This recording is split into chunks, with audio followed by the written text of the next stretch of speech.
வெண்முரசு. பன்னிரு படைக்களம் 44. ஜராசந்தனும் பீமனும் காற்றில் சறுக்கி நழுவி இறங்குபவர்கள் போல மிக மெல்ல மற்களத்திற்குள் புகுந்து கால்களை நிலைமண்டியில் ஊன்றி கைகளை கடகபாகமாக விரித்து ஒருவர் உடல்மேல் ஒருவர் விழி ஊன்றியிருக்க அசையாமல் நின்றனர். வாசிப்பது சந்தீப். புழுதியில் அடிமரம் போல் ஊன்றியிருந்தன நரம்போடிய கால்கள். இரையை முருகப்பற்றி இறுக்கிக் கொண்டிருக்கும் மலைப்பாம்பு போலிருந்தன தசைகள். களிற்றேரின் முற்றிய திமில் என தோள்கள் சிலிர்த்தசைந்தன. காற்றில் இரை நோக்கும் நாகமுகங்கள் போல கைகள் மெல்ல துழாவின. தொடைகளில் இழுபட்ட வில்நான். இடையில் இழுத்து இறுக்கப்பட்ட முரசுப்பட்டைகள். விரிந்த மார்பின் பாறைமேல் பற்றி கிளைவிரித்த மானைக்கொடிகள். சின்னஞ்சிறிய விழிகள். குவிந்த உதடுகள். கருப்பசுவின் வயிற்றின் அசைவன தாடை. அங்கிருந்தவர்கள் இருவரையும் தனித்தனியான மானுடராக பார்க்கவில்லை. உறுப்புகள் தோறும் தாவிய விழிகள் தசையென, நரம்பென, எலும்பென, கையென, காலென, மார்பென, தோளென அறியா தெய்வங்கள் உருக்கொண்டு வந்து திரண்டு எதிர் நிற்பதாகவே உணர்ந்தனர். மெல்ல பீமன் வலக்காலை எடுத்து வைத்து அசைய அதே அசைவை ஜராசந்தன் இடக்கால் இயற்றியது. ஆடிப்பாவைகள் என ஒருவரை ஒருவர் நோக்கியபடி அவர்கள் ஒற்றைச் சுழியின் விளிம்பு வட்டத்திலென களத்தின் மையத்தை சுற்றி வந்தனர். கணங்கள் எடை கொண்டு அசை விழுந்தன. பார்த்து நின்று ஒவ்வொருவரின் நரம்புகளும் இறுகி உச்சம் கொண்டு உடையத் துடித்தன. அக்கணம் பீமன் களிரெனப் பிளிறியபடி பாய்ந்து வலக்கையால் ஜராசந்தனை அறைந்தான். ஜராசந்தன் கை அவ்வரையைத் தடுத்து ஒலியின் அறைதலை அங்கிருந்த ஒவ்வொருவரும் தங்கள் மேல் என உணர்ந்தனர். இரு உடல்களும் தழுவிக்கொண்டன. கைகள் கைகளை, கால்கள் கால்களை, மார்பை. பாகுபாசமெனும் கைசூழ்கையின் முழுநிலை. விசைநிகரின் உச்சிப்புள்ளியில் இருவரும் அங்கு உருவான சுழியொன்றின் மையத்தில் மெல்ல சுற்றி வந்தனர். கணம். காமிகர் நோக்க முடியாதவராக விழிகளை விலக்கிக் கொண்டார். இத்தனை விரைவானதா இப்புணர்விக்காலம்? அங்கு நின்றிருக்கும் அசைவிலா காலத்தில் இது சென்று விழுந்து மறைகிறதா? என்னும் பேரொலி கேட்டு காமிகர் விழுதிடுக்கிட்டார். ஜராசந்தன் பீமனை தூக்கி வீசிவிட்டு கைகளை விரித்து நின்றான். பீமன் புழுதியில் விழுந்து உருண்டு எழுந்து தன் தொடைகளையும் தோள்களையும் ஓசையழத் தட்டிக்கொண்டு உருமலுடன் பாய்ந்து மீண்டும் ஜராசந்தனை நோக்கி வந்தான். ஜராசந்தனின் வலக்கையின் அறை அவன் தலைமேல் வெடித்தது. நிலை தடுமாறி விழப்போய் காலை ஊன்றி நிலை கொண்டு பின்னால் சென்றான். தலையை உலுக்கியபடி விடுபட்டு கால்களை ஊன்றிக்கொண்டு நின்றான். எதிரியின் ஆற்றலை உணர்ந்தவனாக அவன் மெல்ல உடல் பின்னடைந்து சித்தம் நிலை கொள்வதைக் கண்டார். சிட்டுக்குருவிச் சிறகு போல விரல்களை அசைத்தபடி மீன் சிறகுகள் போல கைகளை வீசியபடி பீமன் ஜராசந்தனின் விழிகளை தன்மேல் கவர்ந்து நிறுத்தி அவனை எடை போட்டான். கழுகின் இறகென கைகளை வீசினான். கலைமானின் கொம்புகள் போல் திருப்பினான். யானைத் துதிக்கை போல தூக்கித் துழாவியமைந்தான். சித்ரஹஸ்தங்கள் எதிரியின் கைகளுக்கும் விழிகளுக்குமான ஒத்திசைவையும் உடலின் நிகர்நிலையையும் மதிப்பிடுவதற்கானவை என்று அறிந்திருந்த சூழிருந்தோர் அந்நோக்கில் ஜராசந்தனை பார்த்தனர்.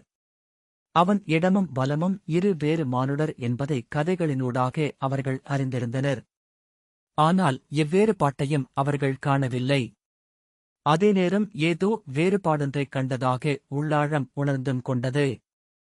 நினைத்திருக்காத கணத்தில் இருமல்லர்களும் மீண்டும் தோள் பின்னே கைதூக்கிப் பிணைத்து ஒற்றைக் கும்பென ஆனார்கள். கால்களை மண்ணிலூன்றி மாறி மாறி உந்தி வீழ்த்த முயன்றபடி களத்தை சுற்றி வந்தனர். பூர்ணகும்பமெனும் ஆடல் மற்போரை நிகழ்த்தும் அடிக்கூறுகளில் ஒன்றான கெண்டைக்கால் தசைகளையும் தொடைத்தசைகளையும் அளவிடுவது.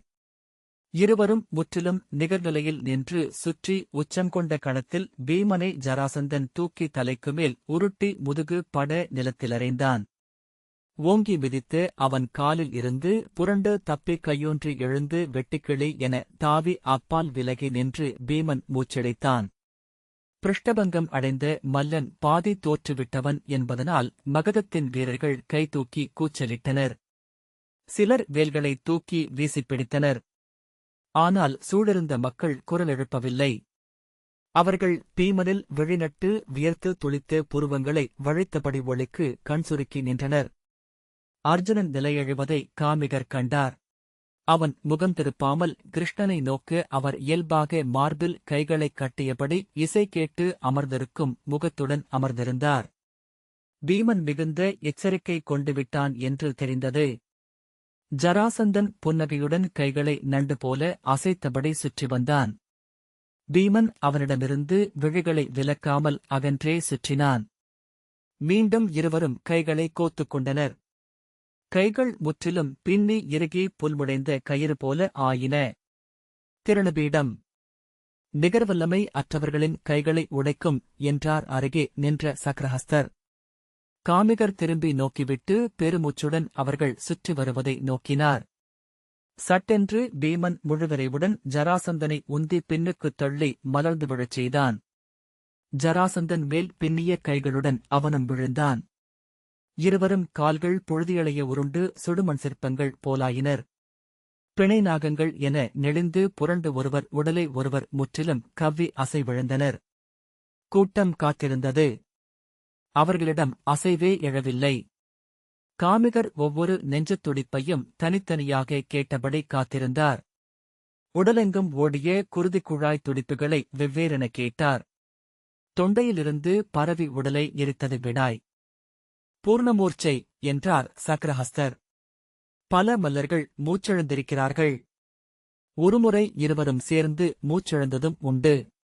இருவர் உடலையும் பிரிக்கவே முடியவில்லை. சேர்ந்தே சிதையேறினர். காமிகர் அங்கிருந்து அகன்று செல்ல விரும்பினார். தன்னைத் தவிர அங்கே நோக்கி நின்றிருந்த அனைவரும் அப்போரில் தாங்களும் ஈடுபட்டிருக்கிறார்கள் என்று தோன்றியது. நடுவர்கள் இருபக்கமிருந்தும் ஓடிச் சென்று ஜராசந்தனையும் பீமனையும் பிரித்து விலக்கினர். இருவரும் மூச்சிறைக்க கைகளும் கால்களும் தளர்ந்து அவர்களின் கைகளில் இழுபட்டபடி விலகினர். இருவரையும் பீடங்களில் அமரச் செய்து ஈச்சமரச்சாரைக் காய்ச்சிய இந்நீர் அளித்தனர். வாய் நிறைந்து உடல் வழிய குடித்து குடம் நிறையும் ஒலியுடன் மூச்சு சீறி கலத்தை அப்பால் இட்டான் பீமன். அர்ஜுனன் அவன் உடல் வியர்வையை மரவொரியால் ஒற்றினான். மகதத்தின் இரு ஏவலர்கள் பீமனின் தோள்களையும் கைகளையும் முயல் தோலின் மென்மயிரால் நீவி இழுத்து தசைகளை சீரமைத்தனர். அவன் மார்பிலும் தோளிலும் தொடையிலும் அடிபட்டுக் கன்றிய தசைகள் சிவந்தும் நீலம் கொண்டும் தடித்தும் இருந்தன. அர்ஜுனன் இளைய யாதவரை நோக்க அவர் புன்னகை செய்தார். கூட்டம் தங்கள் இடத்தையும் இருப்பையும் உணர்ந்து தளர்ந்து முழங்கத் தொடங்கியது. நீர்க்குடங்கள் தலைப்பரப்புக்கு மேல் மிதந்து தழும்பி அலைந்தன. நீர் இங்கே என்னும் கூச்சல்கள். வெயில் நன்றாக ஏறி மண்ணில் பரவ ஈரநிலம் சூடான அப்பமென ஆவியுமுழத் தொடங்கியது. புல் வேகும் மணம் எழுந்தது. பாசி படிந்த கோட்டைச் சுவர்களில் இருந்து தேமல் விழுந்து உடலின் வாடை வந்தது. நெடுநாள் வெயிலறியாது நின்றிருந்த புறவிகள் அவ்வெக்கையால் நுரைச்சல்லடை தொங்கும் வாயுடன் தலை தாழ்த்தி மூச்செறிந்தன. மீண்டும் முரசுகள் ஒலித்தன. கொம்புகள் பிளிறிய போது அனைவரும் எழுந்து ஒருவர் தோளை ஒருவர் பற்றிக் கொண்டு புத்தார்வத்துடன் நோக்கத் தொடங்கினர். இம்முறை பீமன் பாய்ந்து முழுவிரைவில் ஜராசந்தனை குத்தினான். முதலில் தாக்கத் தொடங்கியது முஷ்டிகத்தில் முன்னிலையை அவனுக்களித்தது. விழிகளை ஏமாற்றி கைகளைச் சுழற்றி ஜராசந்தனின் விலாவிலும் காதிலும் தாடையிலும் அடிவயிற்றிலும் அடித்தான். அடிதாளாது பின்னால் நகர்ந்த ஜராசந்தன் குருதிக் கோழையுடன் இரு பற்களை துப்பினான். பீமன் புன்னகையுடன் முழங்கையால் முகத்தில் வழிந்த வியர்வையை துடைத்துக் கொண்டான். மீண்டும் இருவரும் மோதிக்கொண்டபோது பீமன் ஜராசந்தனை இடக்காலை தூக்கி உதைக்க அதை தன் பலத்தொடையால் அவன் தடுத்தான். இருவரின் குதிரைகள் போரிடுவது போல கால்கள் மாறி மாறி உதைத்தன. முழங்காலால் ஜராசந்தனின் வயிற்றை உதைத்த பீமனை தடுத்து எம்பி தன் குதிகாலால் அவன் அடிவயிற்றை உதைத்தான்.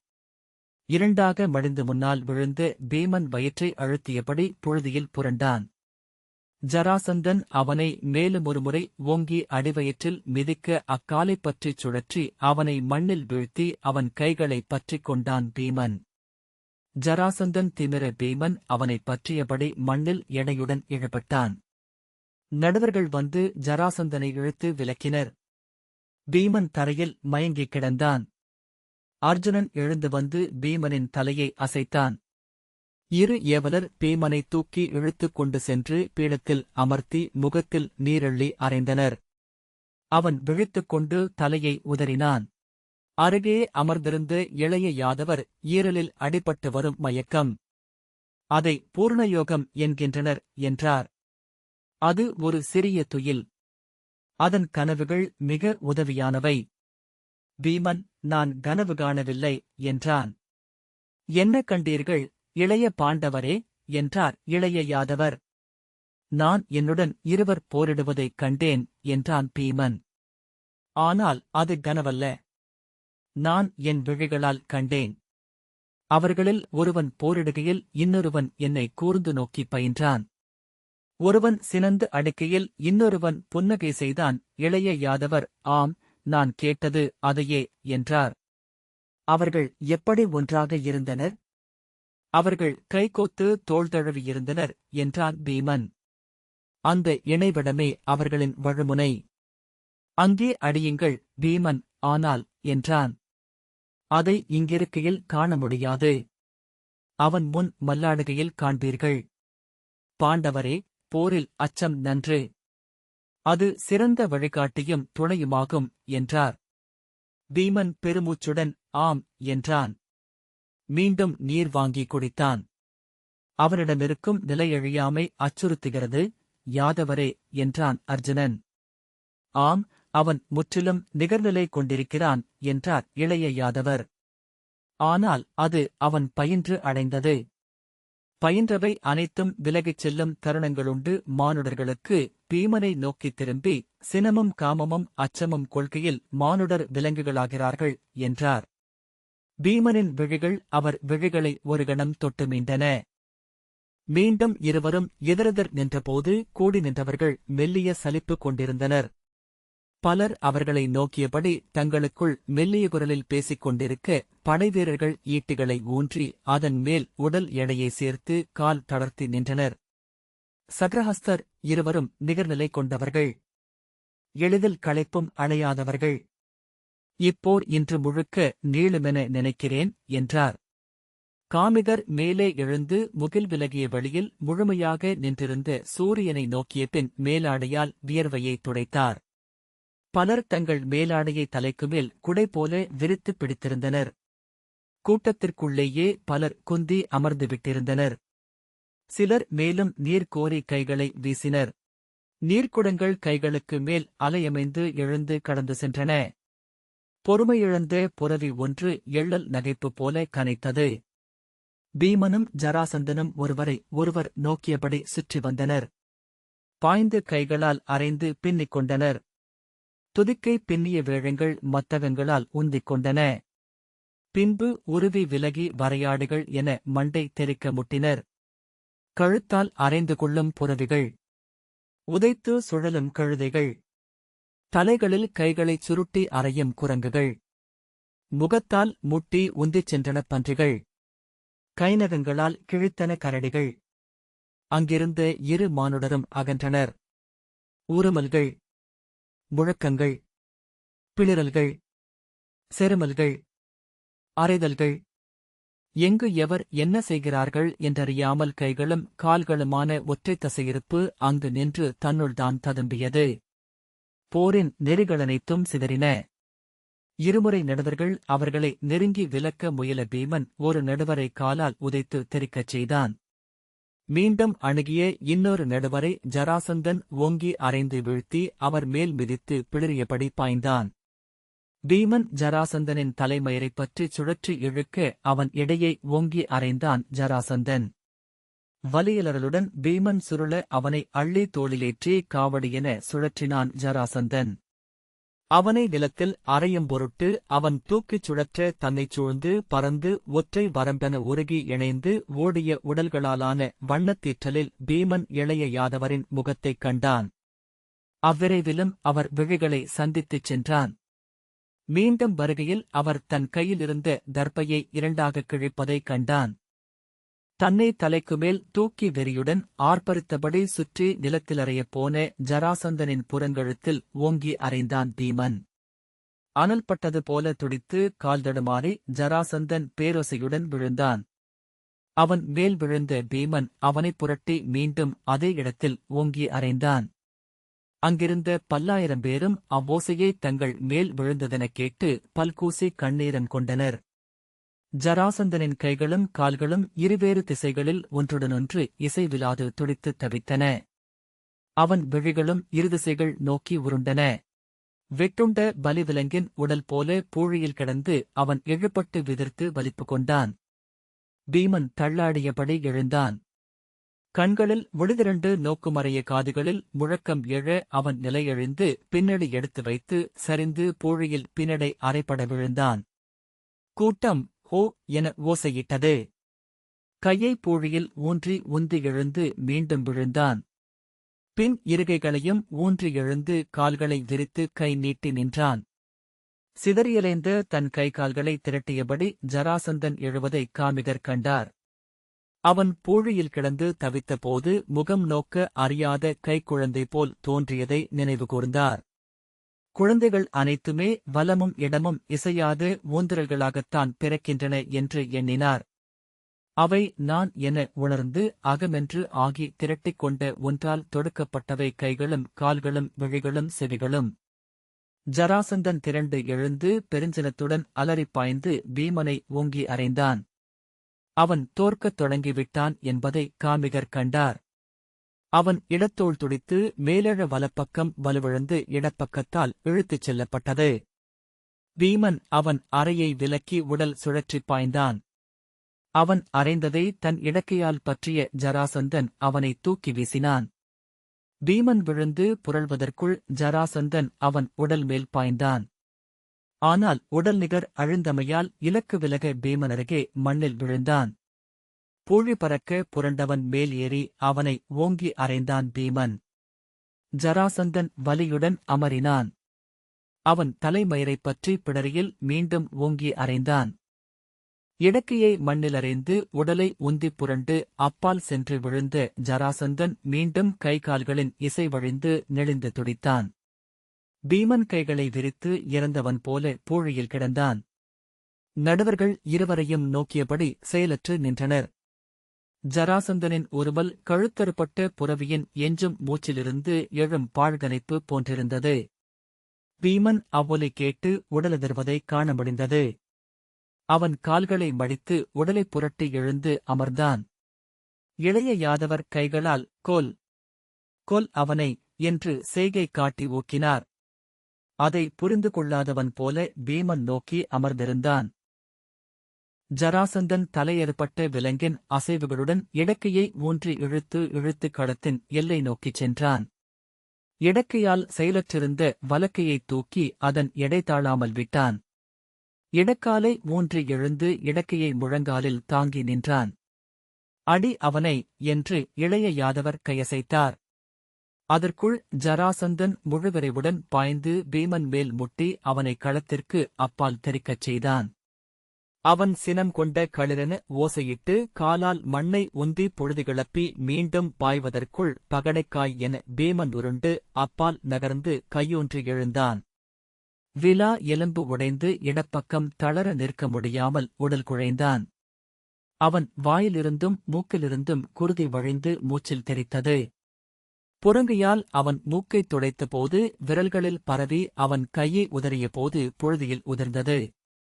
ஒற்றைக்கையுடன் பாய்ந்து பீமனை நோக்கிச் சென்ற ஜராசந்தன் அவ்விரைவிலேயே வலக்காலின் இசைவை அடைந்தான். வலக்கையம் செயல்கொண்டு எழ பீமனை அணுகி அவனை அறைந்தான். பீமன் அவ்வடிகளை தோளில் ஏற்றபடி திரும்பி உடல் காட்டி பின்னகர்ந்தான். பீமனை ஓங்கி அறைந்து அவ்விசையாலேயே தூக்கி தரையிலடித்து அவன் நெஞ்சை மிதித்தான் ஜராசந்தன்.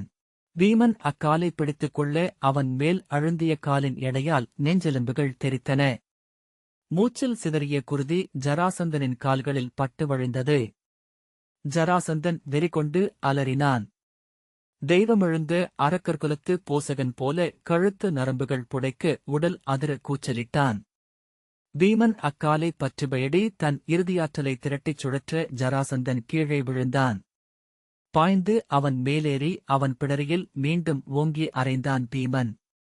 கைகளும் கால்களும் இசை வழிந்து புழுதியில் திளைத்த ஜராசந்தனை நோக்கியபடி பூழியில் கையூன்றி கால்கள் தளர்ந்து நீண்டு கிடக்க தலை நடுநடுங்க வியர்வை உதிர பீமன் அமர்ந்திருந்தான். தன் தொடையில் இளைய யாதவர் ஓங்கியறைந்து கொண்ட ஒலி கேட்டு அவன் விழுதிருப்ப அவர் தர்ப்பையை கிழித்து இருபகுதிகளையும் திசை மாற்றியதைக் கண்டான். அதை அக்கணமே உணர்ந்த காமிகர் அச்சத்துடன் சக்ரஹஸ்தரை நோக்கினார். அவருக்கு ஒன்றும் புரியவில்லை என்று கண்டார். எவரும் அதை கண்தொட்டிருக்கவில்லை. அர்ஜுனன், வேண்டாம், மூத்தவரே என கை நீட்டியபடி இளைய யாதவர் அவன் தோளைப் பற்றி அழுத்தினார். பீமன் திரும்பி அர்ஜுனனை நோக்கினான். அவன் தாடை இறுகியது. உருமலுடன் பாய்ந்து சென்று கீழே விழுந்து கிடந்த ஜராசந்தன் மேல் விழுந்து அவன் இடக்கையைப் பற்றி முறுக்கி வளைத்து காலால் ஓங்கி உதைத்து முறித்தான். கூடாது, நெறியில்லை இதற்கு என்று கூவியபடி ஓடிவந்த நடுவரை இடக்கையால் அறைந்து தன் காலடியில் வீழ்த்தினான். பின்பு வலக்கையை பிடித்து முறுக்கி எலும்பு உடையும் ஒலி நீருக்குள் பாறை பிளப்பது போல் முறித்தான். அவன் ஜராசந்தனின் கால்களைப் பற்றித் தூக்கி பாதத்தைப் பிடித்து சுழற்றி இடுப்புப் பொருத்தில் உதைத்து மறுபக்கமாக திருப்பி உடைப்பதை கூட்டம் அதிர்வுகளுடன் நோக்கி நின்றது. அவ்வுடலைத் தூக்கி தலைக்குமேல் சுழற்றி நிலத்தில் அறைந்தான். கை கால்கள் தனித்தனியாக போழ்ந்திடப்பட்டது போல ஜராசந்தனின் உடல் துள்ளிக் கொண்டிருந்தது. எழுந்து சற்றே தலை குனிந்து அதை நோக்கியபடி பீமன் நின்றான். கால் தளர்ந்து அவ்வுடல் மேலேயே விழப்போகிறவன் போல ஆடினான். ஜராசந்தனின் வலப்பக்கம் முற்றடங்க இடப்பகுதி மட்டும் மெல்லிய துடிப்புடன் இருந்தது. காமிகர் ஓடிச் சென்று கால் மடித்து குனிந்து அமர்ந்து, அரசே என்றார். ஜராசந்தனின் முகம் அவர் அதுவரை கண்டிராத பேரழகுடன் இருந்தது. விழிகளில் ஒளியுடன் புன்னகைத்து இதழ்களை அசைத்து ஏதோ சொன்னான். காமிகர், அரசே, அரசே என கண்ணீருடன் கூவி அவன் உடலை உலுக்கி அசைத்தார்.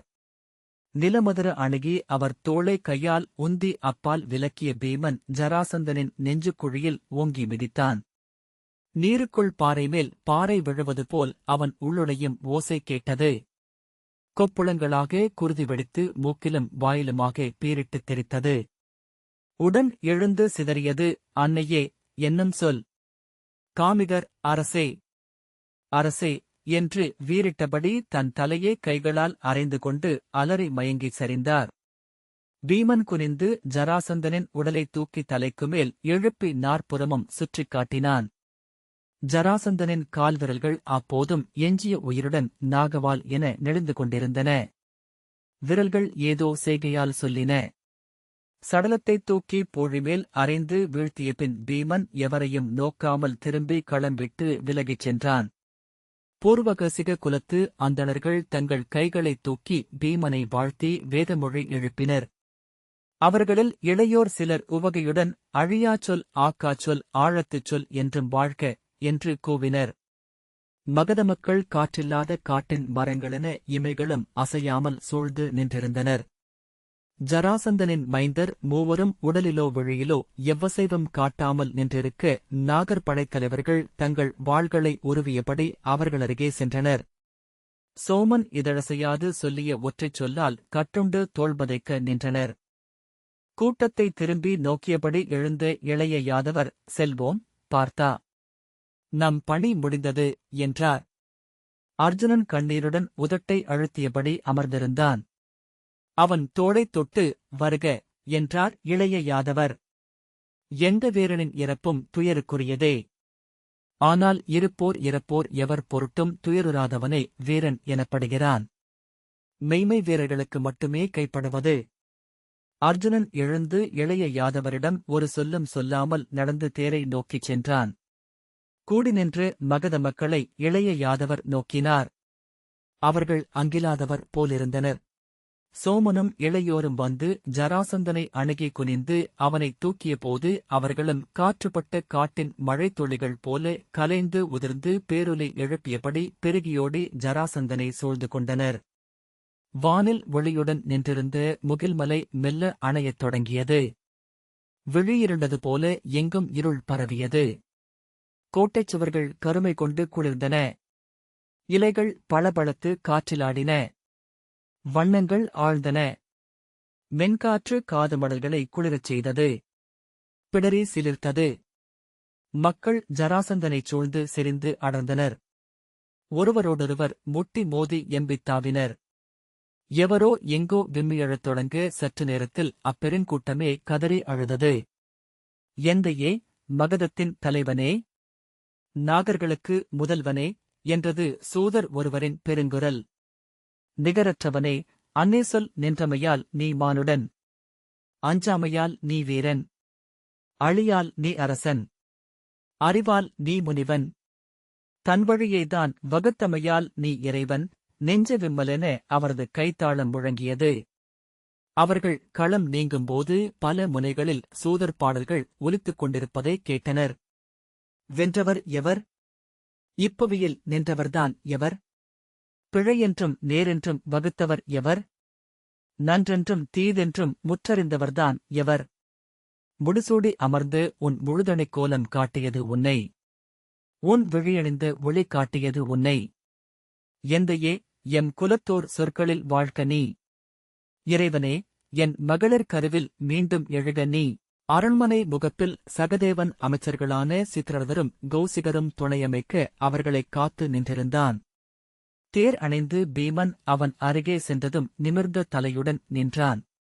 அருகே இளைய யாதவர் சென்று நிற்க அர்ஜுனன் தயங்கி பின்னால் நின்றான்.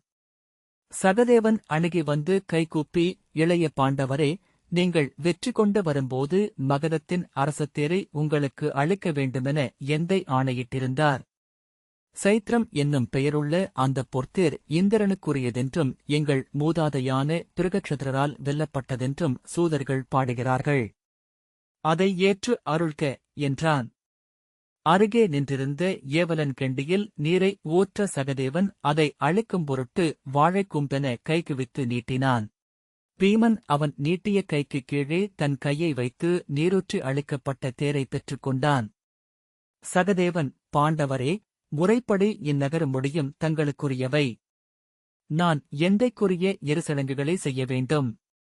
அதற்கு மட்டும் தங்கள் ஒப்புதலை கோருகிறேன் என்றான். பீமன் அவன் தோளைத் தொட்டு